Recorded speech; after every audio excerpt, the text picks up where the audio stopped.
L'explosion qui fit sauter la porte du 27e étage ébranla tout le couloir. Des lumières d'urgence rouges clignotaient en rythme frénétique tandis que des alarmes hurlaient dans l'air et que l'équipe SWAT déferlait comme une tempête. Arme pointée directement sur Calista Warren. La PDG serrait sa fille Matilda contre sa poitrine, reculant contre le mur, son cœur battant si fort qu'elle pensait qu'il pourrait s'arrêter. Carter Haigh, le gardien de sécurité de nuit et père célibataire, s'avança d'un mouvement fluide, écartant les bras pour protéger la mère et l'enfant. Il ne dit que 4 mots. Le commandant s'approcha, l'examina attentivement, puis se mit au garde à vous et le salua comme on salue un général. Ce salut briserait tout ce que Calista croyait savoir. Mais pour comprendre comment ils en étaient arrivés là, il faut remonter 6 heures plus tôt, quand Carter Haigh n'était qu'un homme invisible faisant un travail que personne ne remarquait. Carter Haigh avait 36 ans, un père célibataire qui vivait discrètement dans un modeste appartement en bordure de la ville. Il travaillait comme technicien de maintenance et gardien de sécurité de nuit au siège de Warren Tech, la tour d'acier étincelante qui abritait l'une des entreprises de cybersécurité les plus avancées du pays. Personne ne lui prêtait vraiment attention. Il arrivait 10 minutes en avance à chaque quart, portait un carnet usé où il notait chaque petite irrégularité, vérifiait les sorties de secours, surveillait les flux des caméras, et se fondait dans le décor comme un meuble. Sa fille Audrey avait 7 ans, vive comme une attaque, avec des yeux qui ne manquaient rien. Elle avait l'habitude de son père d'observer les gens attentivement avant de parler. Carter l'élevait seul. Il n'y avait plus de mère dans le tableau, un fait qu'il n'évoquait jamais, et Audrey avait appris à ne pas poser de questions. Les soirs d'école, il la déposait chez la voisine avant de partir pour son quart de nuit. Les week-ends, ils allaient au parc, jouaient à des jeux calmes, et menaient une vie qui n'exigeait aucune explication. Pour quiconque l'observait, Carter semblait agréable mais insignifiant. Il n'élevait jamais la voix, ne se plaignait jamais, ne causait jamais de problème. Mais ses yeux racontaient une autre histoire. Il bougeait constamment, scrutant les coins, repérant les sorties, mesurant les distances. Quand il traversait une pièce, il notait automatiquement les positions des portes, des fenêtres, des abris potentiels. C'était une seconde nature. Le genre d'entraînement qui ne vous quitte jamais, même quand vous avez laissé cette vie derrière vous. Calista Warren avait 34 ans, brillante, impitoyable, et en contrôle total de son domaine. Elle avait bâti Warren Tech d'une start-up en une puissance, et elle ne faisait confiance qu'à 2 choses. Son propre intellect et le système de sécurité ultramoderne qu'elle avait personnellement supervisé. Elle était veuve, bien que peu de gens le sachent. Son défunt mari avait été pilote dans la Navy, mort dans un accident d'entraînement quand leur fille Matilda n'avait que 2 ans. Calista avait canalisé son chagrin dans l'ambition, investissant tout dans l'entreprise et sa fille. Elle avait peu de patience pour les gens qu'elle considérait inférieurs à son intellect, et les employés de nuit entraient pleinement dans cette catégorie. Ils suivaient les procédures. Ils pointaient. Ils étaient nécessaires mais insignifiants, des pièces de la machine. Ce soir-là, Calista avait emmené Matilda, âgée de 6 ans, au bureau. Il était tard, presque 21 heures, mais la réunion du conseil ne pouvait être reportée. Warren Tech lançait une plateforme de sécurité révolutionnaire dans 72 heures et il finalisait un contrat de 300 millions de dollars. Calista se disait qu'elle avait emmené Matilda parce que la nounou s'était fait porter pâle. La vérité était plus sombre et plus simple. Elle ne faisait confiance à personne pour s'occuper de sa fille. La réunion était prévue dans la salle de conférence exécutive du 27e étage. Y assisterait Corbin Shaw, le directeur financier, un homme poli dans la quarantaine avec des tempes argentées et un sourire facile. Ingrid Doyle, l'assistante exécutive de Calista, prendrait des notes. Finn Mercer, chef des affaires juridiques et externes, présenterait les termes finaux du contrat. Tout était planifié à la minute près. Carter remarqua les irrégularités vers 19h30 ce soir-là. La sortie de secours du 27e étage avait un cylindre de serrure différent de ce qu'il devrait être. Il n'y avait eu aucun ordre de maintenance. Il nota cela dans son carnet. Puis il vérifia les flux des caméras de sécurité et vit quelque chose qui lui serra la mâchoire. La caméra du couloir du 27 avait un délai de 3 secondes sur l'horodatage. La plupart des gens ne l'auraient jamais remarqué. Carter remarquait tout. À 20h15, un livreur apparut dans la baie de chargement. Son badge indiquait Zain Turner et sa carte d'accès montrait qu'il faisait partie de l'équipe des services techniques, mais Carter connaissait chaque visage de l'équipe technique. Cet homme n'en faisait pas partie. Les mains de Turner étaient rugueuses, sa posture trop alerte, et il portait une boîte à outils qui semblait plus lourde qu'elle n'aurait dû l'être. Carter s'approcha d'Ingrid Doyle alors qu'elle préparait la salle de conférence. Il parla calmement, respectueusement. « Mademoiselle Doyle, je dois signaler des irrégularités. La serrure de la sortie de secours a été changée sans autorisation, et il y a un problème d'horodatage avec le flux de sécurité. » Ingrid leva à peine les yeux de sa tablette. « Je le transmettrai à Madame Warren. » 5 minutes plus tard, la réponse de Calista revint par Ingrid. « Le système fonctionne parfaitement. Dites-lui d'arrêter de nous faire perdre notre temps. » Carter ne discuta pas. Il ne discutait jamais. Il revint simplement à son poste, afficha les schémas techniques du bâtiment sur son ordinateur portable personnel, et commença à cartographier des itinéraires de secours. Si quelque chose tournait mal, si les ascenseurs tombaient en panne, si les sorties principales étaient compromises, il devait connaître chaque chemin alternatif pour sortir du bâtiment. Il avait appris il y a longtemps que l'espoir n'était pas une stratégie. La préparation l'était. Ce que Carter ne savait pas, ce que Calista ne pouvait pas savoir, c'est que Corbin Shaw avait systématiquement détourné des actifs de l'entreprise au cours des 11 derniers mois. Cela avait commencé petit, des transferts subtils masqués en dépenses opérationnelles. Mais alors que la valorisation de Warren grimpait en flèche, l'avidité de Corbin avait grandi proportionnellement. Il avait conclu un arrangement avec une société écran, qui lui permettrait de détourner près de 100 millions de dollars offshore s'il parvenait à faire signer à Calista un document de restructuration ce soir-là. Le document était brillant dans sa tromperie. Enterré dans 43 pages de langage corporate se trouvait une clause qui transférait le contrôle des algorithmes propriétaires de Warren à un tiers. Une fois signé, Calista perdrait le contrôle opérationnel de sa propre entreprise, et Corbin disparaîtrait avec assez d'argent pour s'évanouir à jamais. Mais Calista était trop intelligente, trop prudente. Elle ne signerait jamais quelque chose sans lire chaque mot. Corbin avait besoin d'un levier, du genre qui fait faire des choix irrationnels aux gens rationnels. Il avait besoin de peur. Alors, il avait engagé Zain Turner et une équipe de 4 hommes. Leur mission était simple en concept, complexe en exécution. Créer un incident de sécurité qui bloquerait le 27e étage.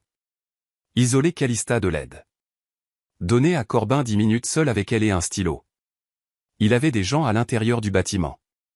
Il connaissait les rotations de sécurité, les angles morts des caméras, les protocoles d'urgence. Ce qu'il n'avait pas prévu, c'était Carter High. La réunion commença à 21h30. Calista s'assit en bout de table, Mathilda coloriant calmement dans un coin avec des écouteurs, regardant des dessins animés sur une tablette.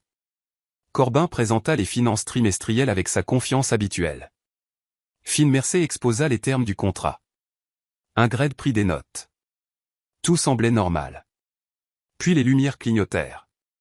Cela commença comme un vacillement, à peine perceptible.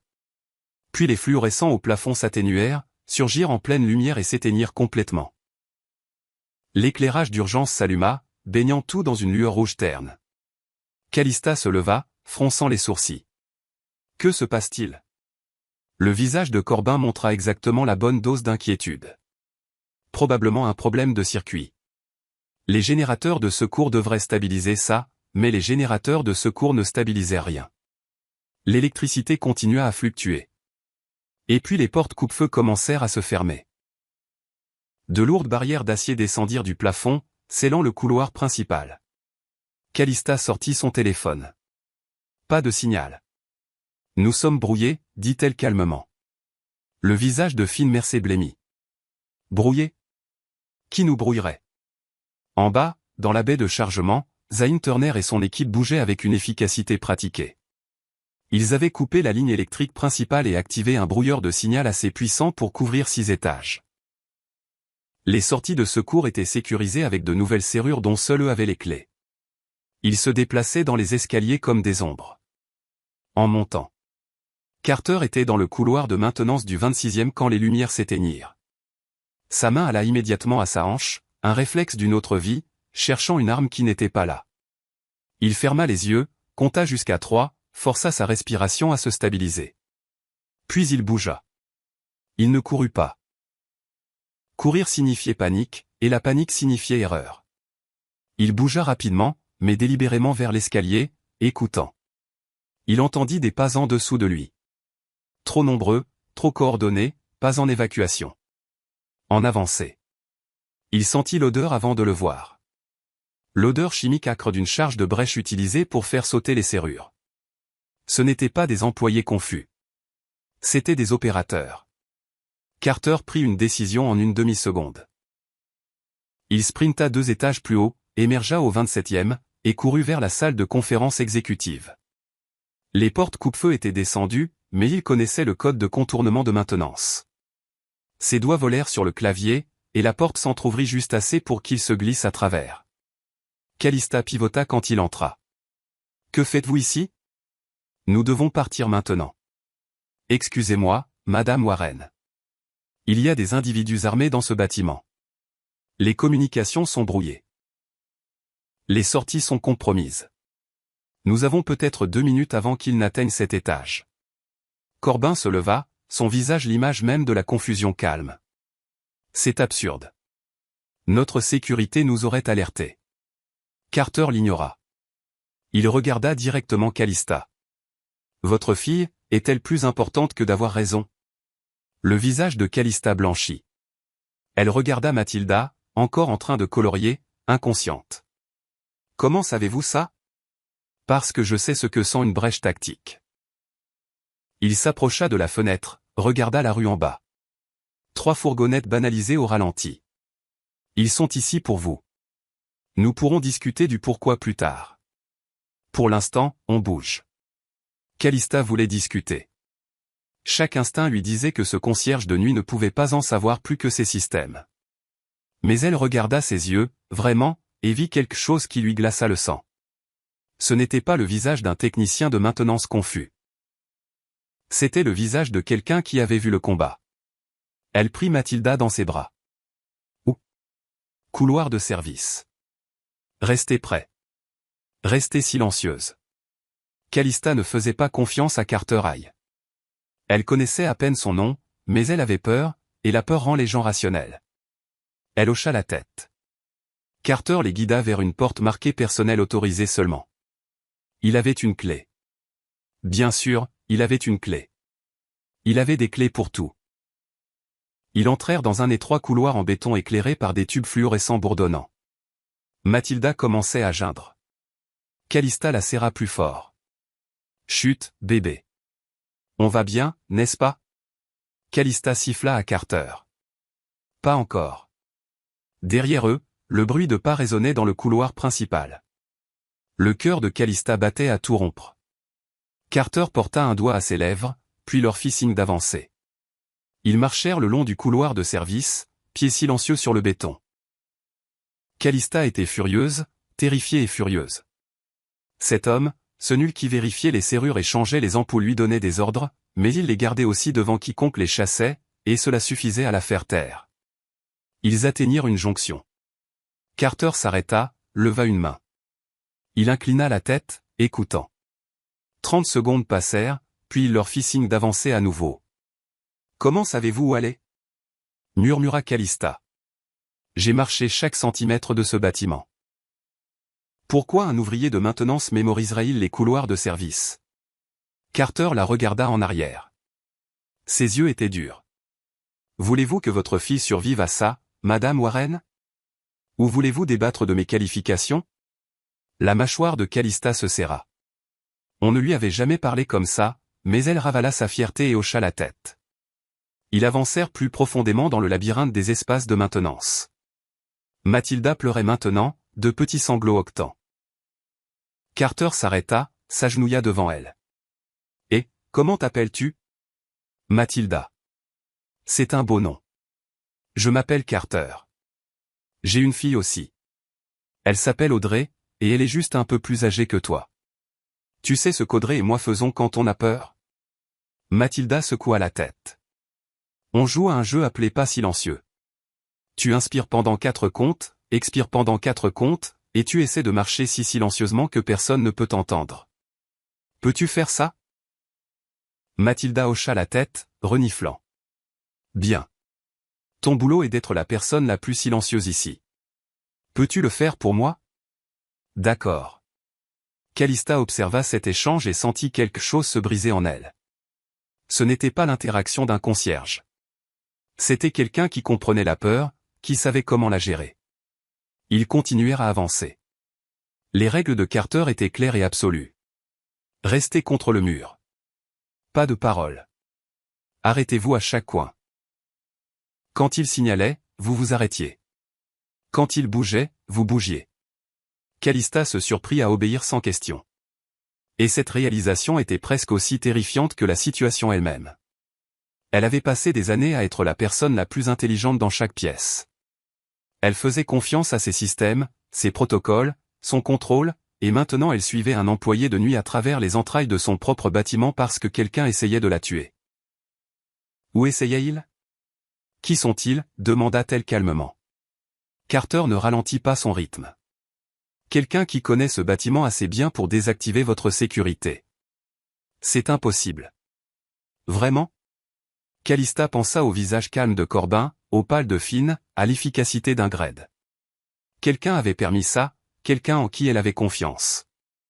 De retour au bureau de sécurité au rez-de-chaussée, un garde nommé Marcus Yates reprit conscience. Il avait été assommé par quelqu'un qu'il n'avait jamais vu venir. Sa tête cognait, et quand il toucha sa tempe, sa main revint ensanglantée. Il tituba vers la radio, appela. Centrale, ici Yates. Nous avons une situation. Possible prise d'otage. 27e étage. La voix du dispatching de la police crépita en retour. Répétez, Warren Tech. Affirmatif.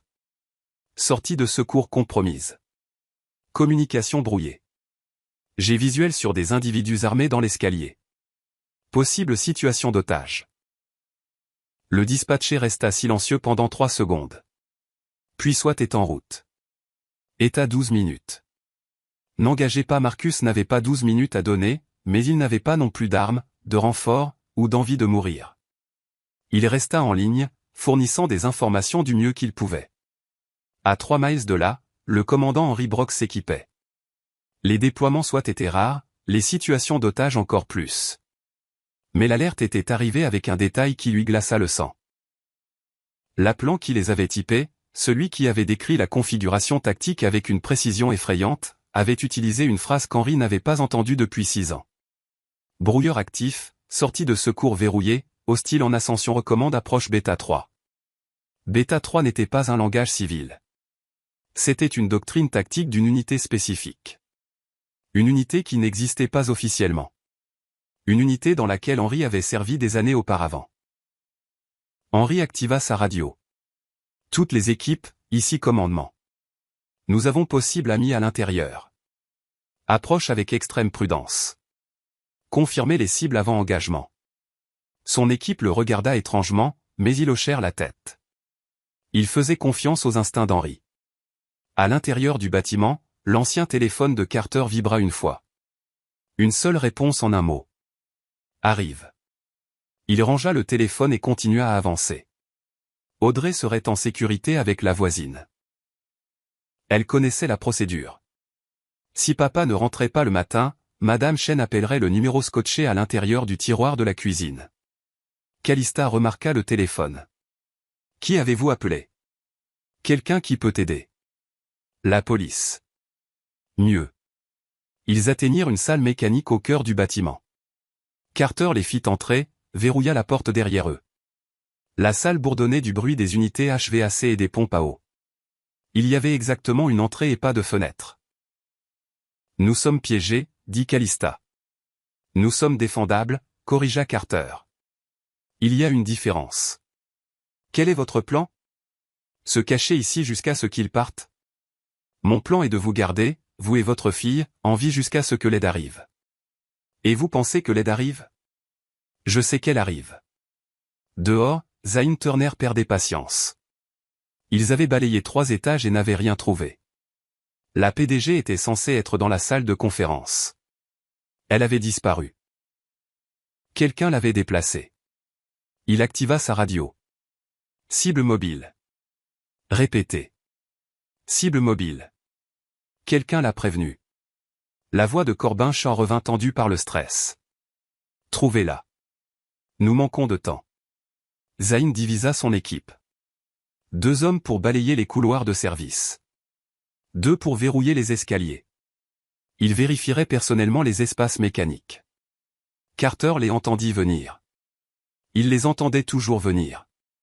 Il compta 3 séries de pas-bottes lourdes sur béton. Il se tourna vers Calista. « Quand je vous le dis, prenez Mathilda dans ce coin derrière le chauffe-eau. Restez-y. Ne sortez pas jusqu'à ce que je le dise. Que allez-vous faire? Ce pourquoi je suis entraîné.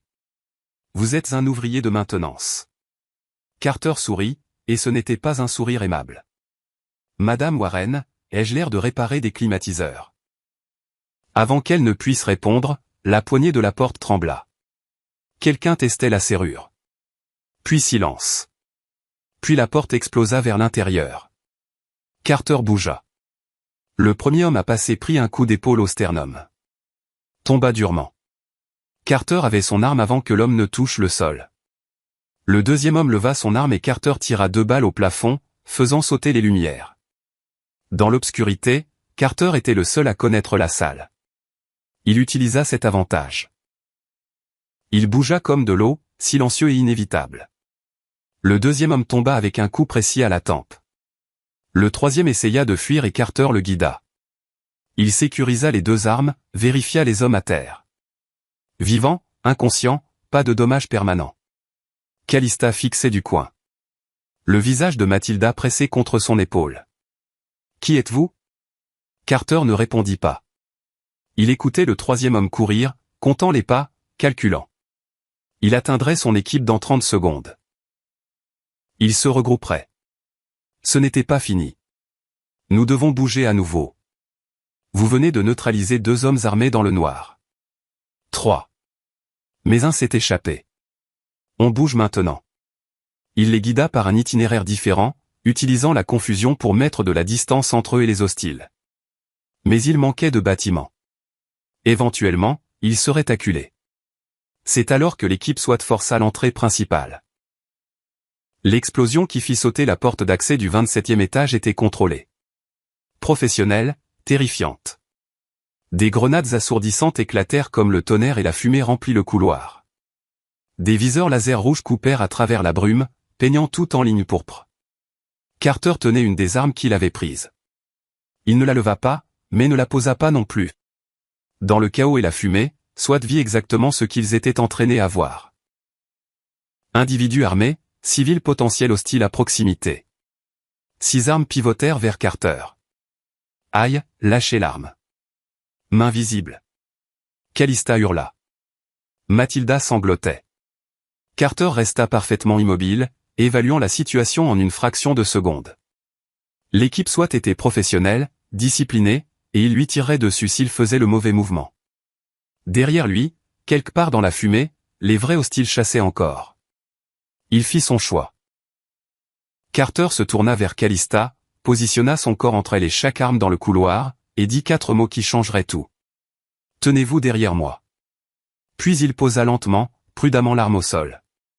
Le commandant Henry Brox poussa à travers son équipe, yeux balayant la scène.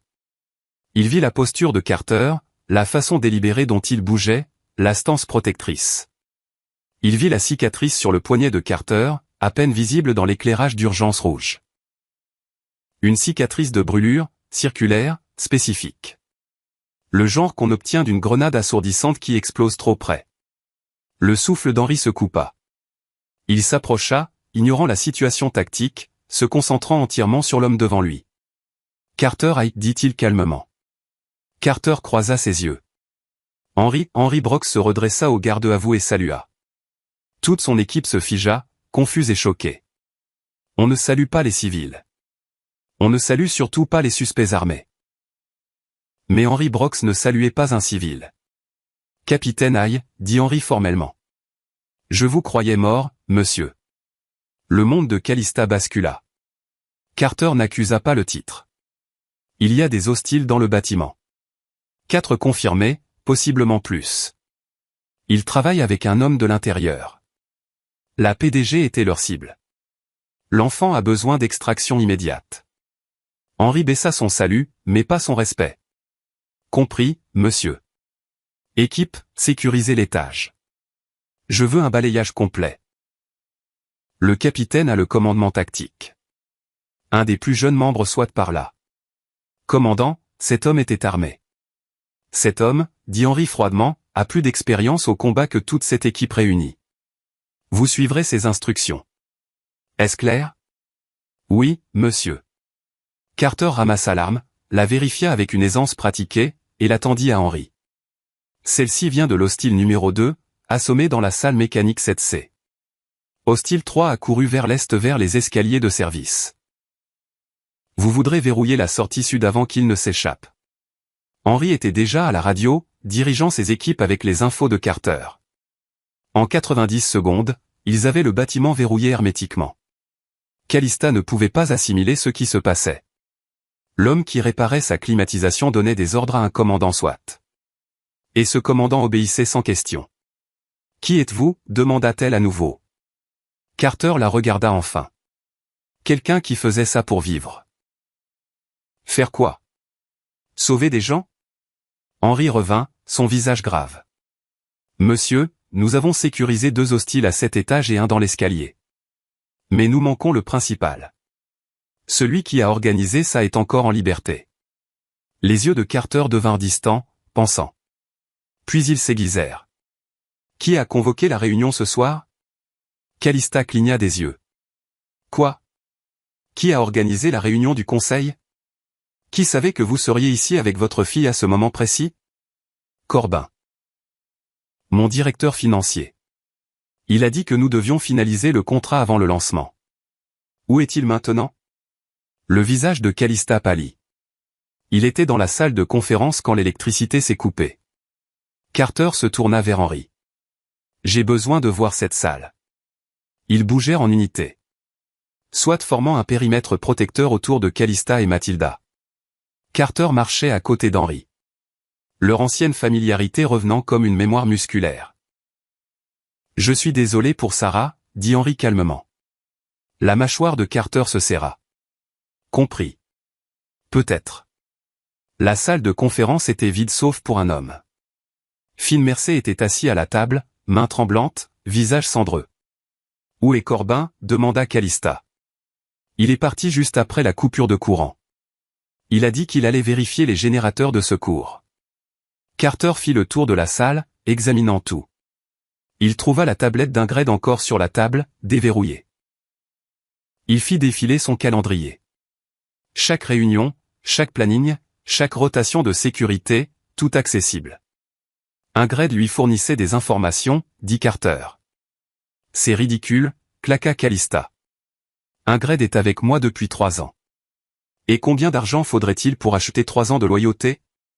Calista n'avait pas de réponse. Carter trouva autre chose. Un document sur la table, 43 pages, non signé. Il tourna à la page 27 et trouva la clause. Il le tendit à Calista sans un mot. Elle le lut et ses mains commencèrent à trembler. Cela donnerait mon entreprise. C'est pourquoi ils avaient besoin de vous isoler et effrayer. La peur fait signer des choses aux gens. La radio d'Henry crépita. Commandant, nous avons du mouvement dans le garage exécutif. Berline noire, conducteur masculin tentant de sortir. Les yeux de Carter s'allumèrent. C'est lui. Bloquer la sortie. Déjà sur ça. Unité en poursuite. Ils coururent. Carter, Henry, 2 membres SWAT, et Calista, qui refusa d'être laissé derrière malgré les protestations d'Henry. Mathilda fut confiée à une officier femme qui lui promit du chocolat chaud et des dessins animés. Le garage exécutif était 6 étages plus bas. Ils prirent l'ascenseur de service, bougeant vite. Quand les portes s'ouvrirent, ils virent la Mercedes de Corbin Shaw au ralenti à la barrière de sécurité, bloquée par un véhicule SWAT. Corbin sortit de la voiture, main levée, son visage l'image de l'innocence. Dieu merci, vous êtes là. J'essayais d'échapper aux attaquants. Carter avança lentement. Où est Ingrid? Je ne sais pas. Elle a couru quand les tirs ont commencé. Il n'y a pas eu de tir. Pas avant l'arrivée de SWAT. Le sourire de Corbin ne vacilla pas. J'ai dû être confus. Carter le contourna comme un prédateur.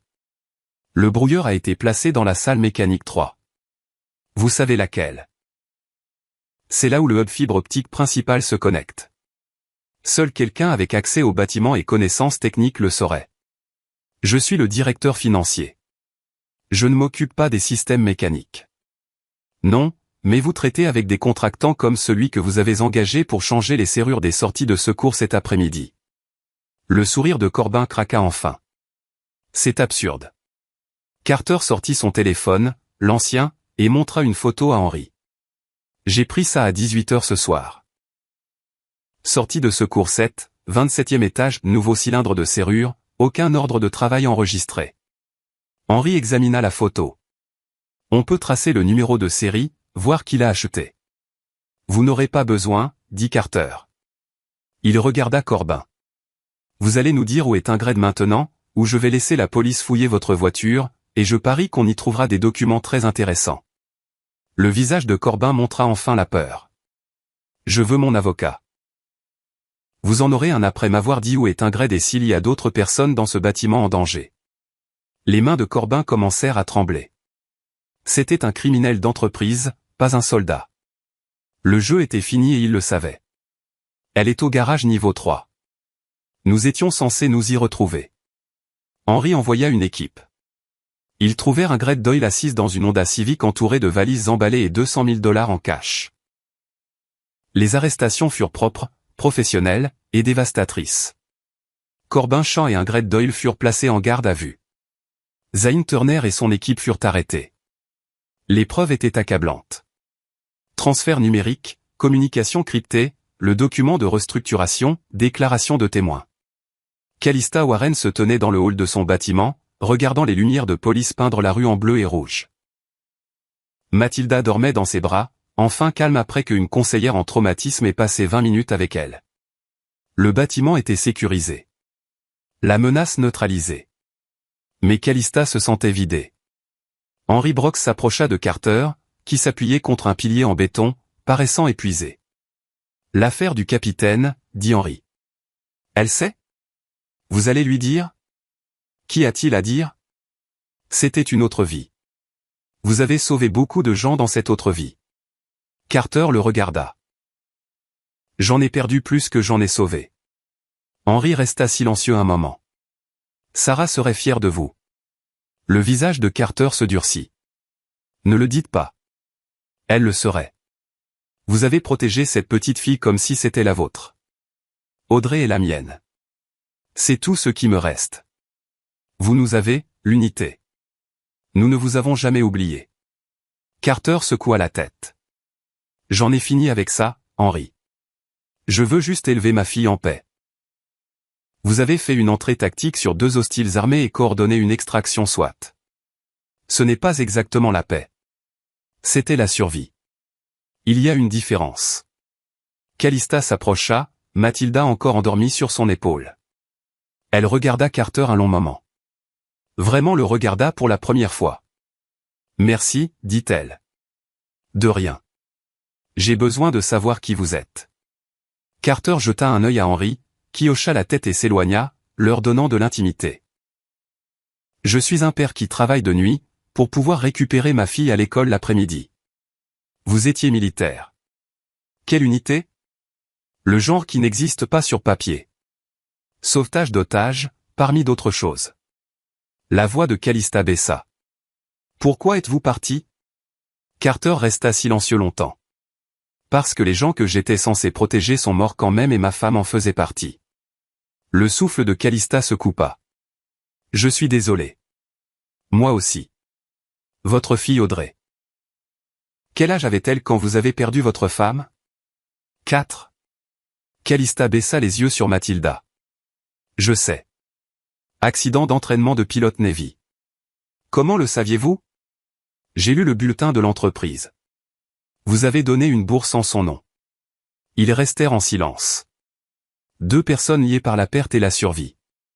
Je vous dois tout, dit Calista enfin. Vous ne me devez rien. J'ai fait ce que n'importe qui devrait faire. Non, pas n'importe qui. La plupart des gens auraient fui. Vous avez avancé. Carter la regarda. J'ai une fille. Elle doit grandir en sachant que quand les gens sont en danger, on les aide. C'est la seule leçon qui compte. Calista sentit des larmes sur son visage pour la première fois depuis des années. J'ai été terrible avec vous. Je vous ai écarté. Je pensais que vous étiez personne. Je suis personne. C'est le point. Vous êtes un héros. Je suis un père. Le reste n'importe pas. Un officier de police s'approcha avec des papiers. Des déclarations devaient être prises. Des preuves devaient être enregistrées. La machine de la justice se mettait en marche. Carter commença à s'éloigner. « Attendez, dit Calista. Je veux vous offrir un poste. Chef de la sécurité. Quel salaire vous voulez, avantage complet, fonds pour les études d'Audrey. » Carter sourit, et c'était sincère. « J'apprécie l'offre, Madame Warren. Mais j'aime réparer les climatiseurs et vérifier les serrures. C'est prévisible, sûr. Après ce soir, vous voulez du sûr? Surtout après ce soir. » Il se tourna pour partir à nouveau et Calista l'appela une fois de plus. « Carter. » Il s'arrêta. « Si vous avez besoin de quoi que ce soit, n'importe quoi, appelez-moi. » Il hocha la tête. « Prenez soin de votre fille, Madame Warren.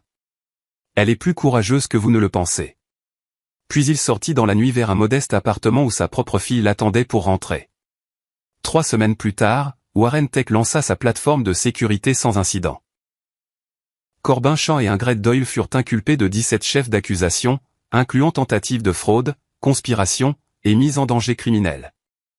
Zane Turner et son équipe prirent des accords de plaider coupables. L'entreprise survécut, plus forte et plus vigilante. Calista Warren fut interviewée par les médias nationaux. Elle leur parla de la nuit, du danger, de l'équipe SWAT. Elle mentionna un gardien de sécurité qui les avait aidés mais refusa de donner son nom. Certains héros, dit-elle, préfèrent rester invisibles. Carter y continua à travailler les quarts de nuit.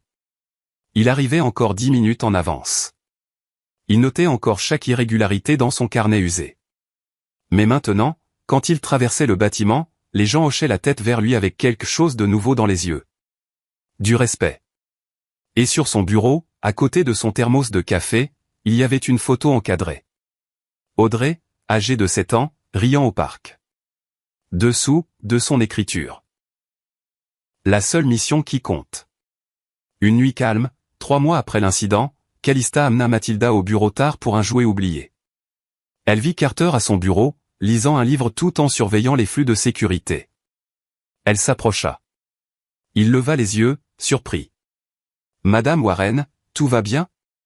Appelez-moi Calista. »« Eh oui, je voulais juste dire merci encore. » »« Vous l'avez déjà fait. »« Je sais, mais Mathilda voulait vous donner quelque chose. » La petite fille s'avança timidement et tendit un dessin à Carter.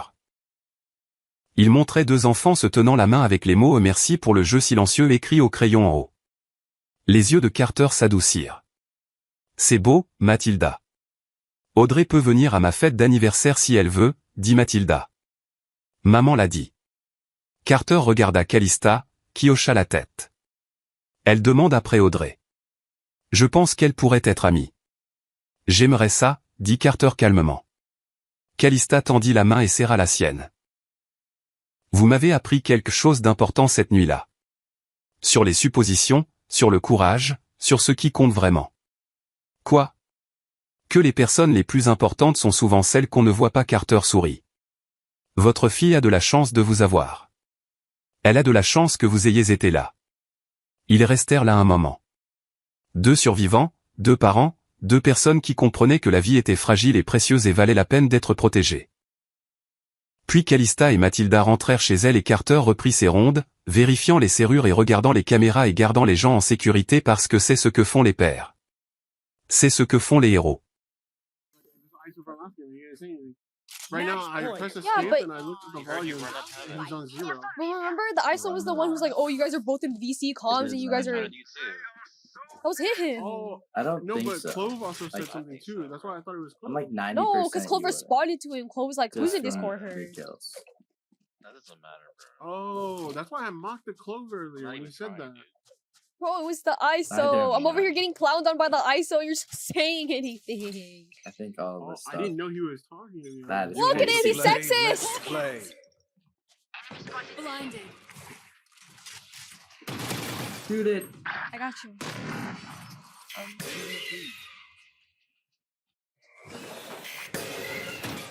I'm fucking out. Wait, actually, you say that, but up until I shoot out I'm fucking out. Wait, guys, you think he wins this one? This is his third one. Oh, It's his third one. He's gonna lose to a shotgun again. He almost lost to a classic. He almost lost to a classic. No! He's behind a fucking wall. Yo, get me out. Bro, he's sexist. I'm He's reporting him dead. to So Easy. Let me take a screenshot. Spike planted. I've got your trail. Get the fuck out, bro. I'm uninstalling after this game. Yeah, it's time I break the fucking addiction, yeah? Last player standing. Is this your duo? Oh no. He's too Hey, I fast. saw the Attack point them. nine with AD with the girl's character. Hey, have a good night, It yeah? was over. Wait, what did he say? Something about A girl character. That's what I heard. something girl carry. I heard girl character. Oh. Oh, I'm at 0 RR I based off of lost 2 21. games. Lost 22. His name is LOL. You're mad. Ha ha ha. Wait, there's just no way I worked so hard yesterday to lose it in 2 games. Pro pointless guy for everything. We're so easy. I'm literally adding him.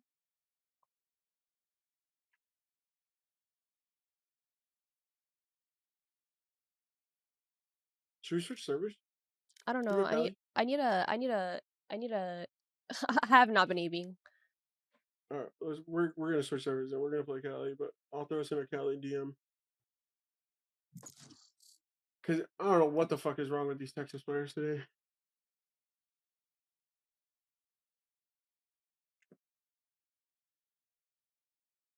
Match found.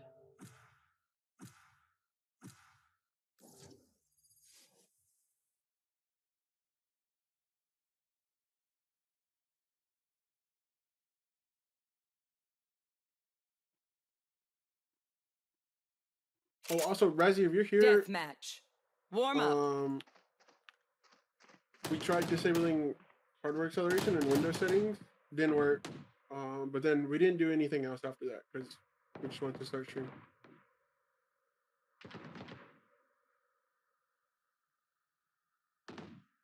Oh, which reminds me, I didn't finish my message to the support. Do what you're here to do, and we won't have a problem. Fight. By any means necessary.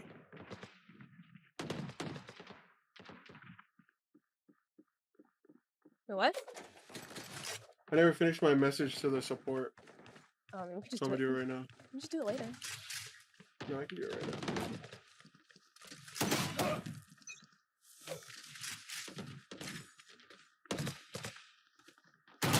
That's a kill.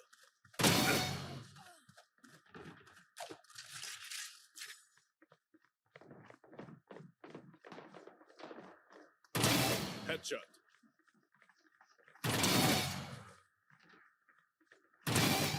That's 3.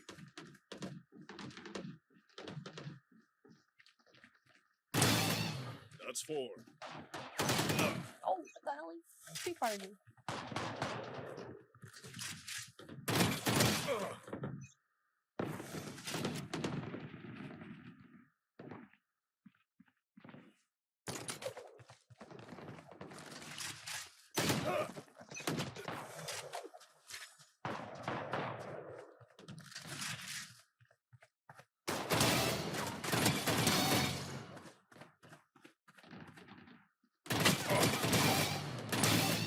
That's 4.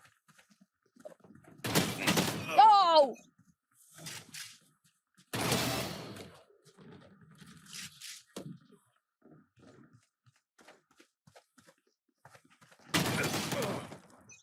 Oh, we should have dodged, bro.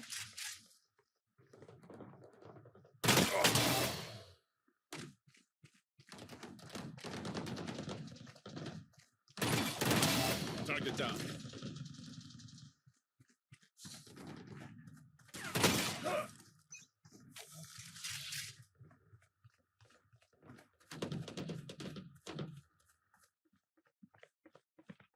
Wow! Ew.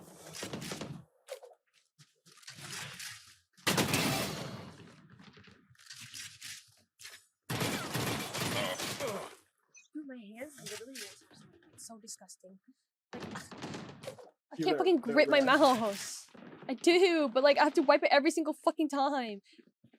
Every second. Do you want to try those grips on your mouth? No, I don't. I don't. Because you can put them on like Confirmed the side, like where your thumb is, because that's probably where like. Well, that's where your Got that. grip comes from, like your thumb and your pinky. You can put It's them like on my the side. palm. It's like my palm is all wet. Perfection. These people are ass in this DM. Are Callie really this fucking shit?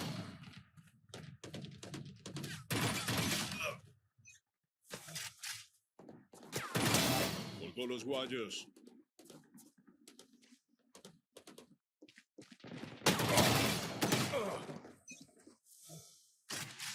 Your hands are gross, Uncle. They are gross. Like I've never had sweater hands in my life. Like it's never started happening until the fucking tournament, and then it stopped, and then it came back.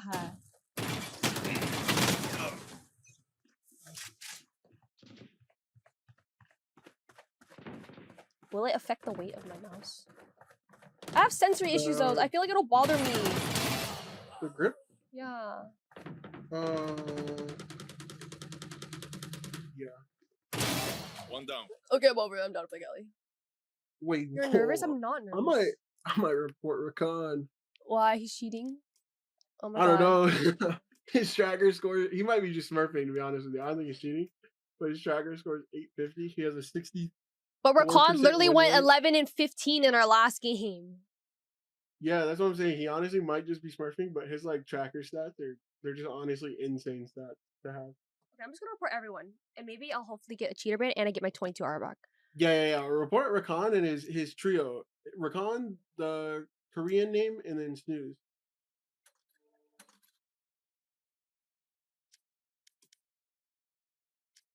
Did I actually add him as a friend? Did I? Oh no, maybe did I copy his ID? Okay, I don't know. And Snooze? You might have blocked him or copied. You I can't. think I add copied. You as the is? top one. Well, sometimes I am nervous, but most of the time I'm like, I'm just playing the damn game and my hands be sweating. I'm like, I can't help it. Oh my god. Or My I palms so don't sweat normally, and then I went to a tournament and it was soaked. It was so soaked that my skin rubbed off on my mouse pad. No, that's what I'm saying. The tournament that I played in, my hands were so sweaty during each game, but then it stopped, and then I never got sweaty hands, and then all of a sudden, randomly, it started getting so sweaty. And I don't know what it is. Like it's so fucking disgusting. The more your hands sweat, the more your mouse is way down. Fuck. I'm not Like, trying to no- have sweaty hands. You No think it's wonder ISO hated his life. why he's on like a massive losing streak. In the last 3 days, he's played around 16 games and he's only won 4. Oh. So yeah, no wonder he hates himself. Okay, there's no way you're telling me we played like 6 games yesterday, or maybe 5, and now I'm at 0 RR because of 2 games. This shit's diabolical.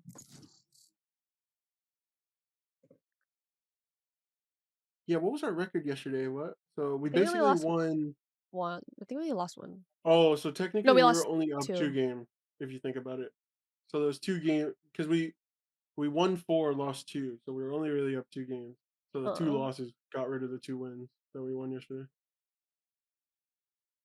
Why? I feel like we were winning by like so much though. Oh shit! Somebody responded to me. That was fast. Hold up. Are you sure it's not a bot? OBS bot. Oh. Yeah. Mhm.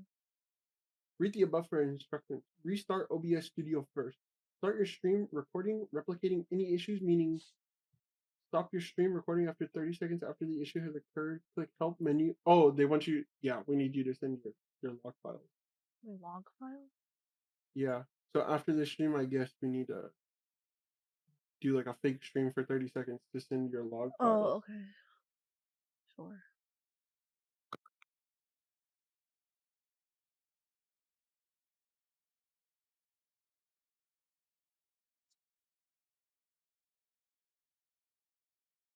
Match found.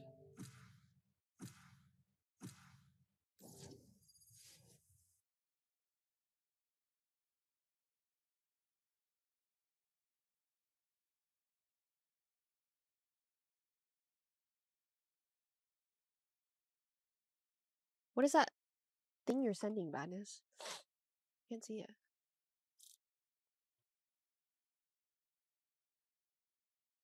It's hot in my room too.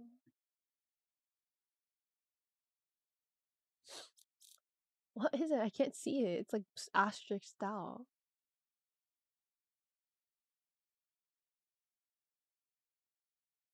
I don't think he's sending anything. I think he's sending Oh, it. No? I don't know. Hmm.